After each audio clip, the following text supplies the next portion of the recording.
Thank you, Mr. Chairman, Ranking Member Inhofe, and congratulations to the nominees for your nominations. You're all highly qualified for these positions. A couple of items. Ms. Dalton, first, congrats on being a UVA grad.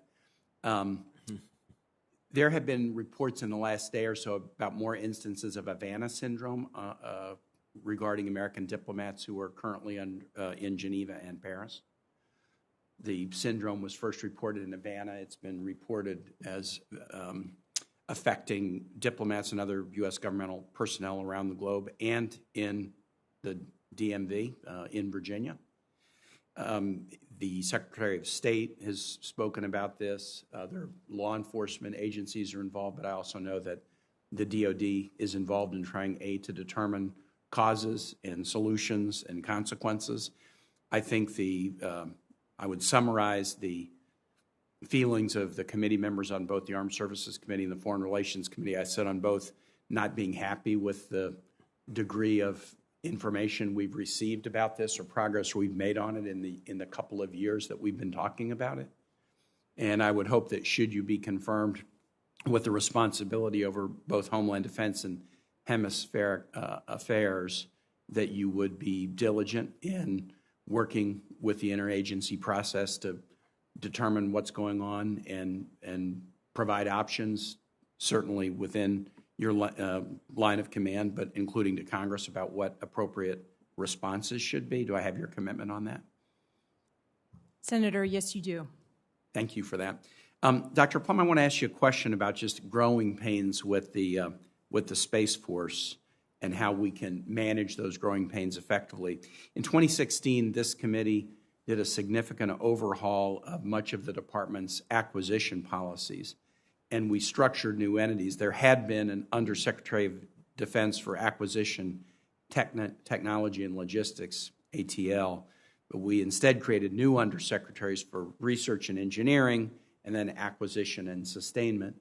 And that split of the responsibilities has led to some challenges, some lessons learned, some growing pains. I think the Pentagon and others have tried to work through those.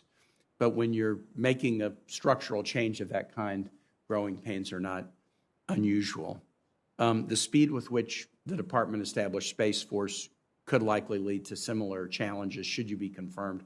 How will you try to ensure that this important new component of our defense, especially as we see peers engaging in activity that is threatening, like the Russian anti-satellite test, how can you work to try to minimize growing pains and maximize the quick effectiveness of this new component of our military?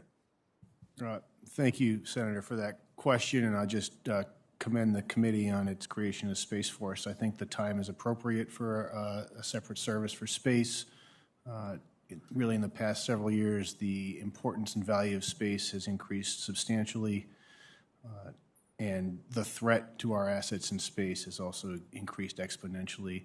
I think this issue of growing pains, you can never get rid of them, Senator, but I think helping ensure from a civilian oversight piece that the laser focuses are on both speed of acquisition and making sure that we can counter threats as they emerge and get past this problem of just, this is a non-trivial thing to say, the speed of the Pentagon and the speed of Pentagon processes does not match the speed of the threat right now. And we need to work to fix that, and that's a hard problem. As far as war fighting, it's a new domain, and there's going to be growing pains there. It has some similarities to cyber operations as well. It's new, it needs to mature, and my goal is to help usher that along. Thank you, Dr. Plum. And then Dr. Wallander, Senator Hirono asked you a question about AUKUS, and I share her enthusiasm for closer cooperation between the U.S., Australia, and the U.K. in the Indo-Pacific.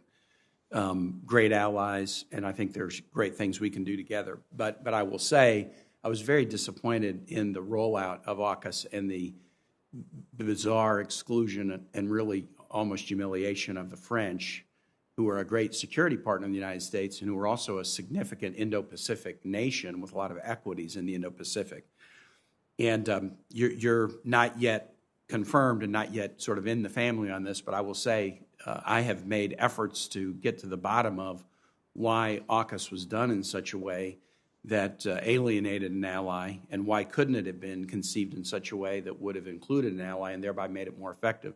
And I've yet to get a good answer from the administration about the breakdown that led to, in my view, taking a great achievement and sort of souring it right out of the gate. So I hope, should you be confirmed, you will, be mindful of the challenges that it created and look for opportunities to work together, not just with Australia and the UK, but to include France and efforts in the Indo-Pacific, because I think they have a lot of equity there and a lot of value to add.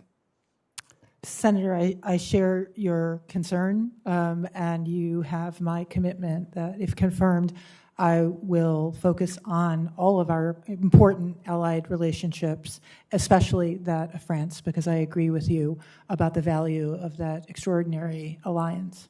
Thank you very much. Thank you, Mr. Chair. Thank you, Senator Kaine. Senator Hawley, please. Thank you very much, Mr. Chairman. Thanks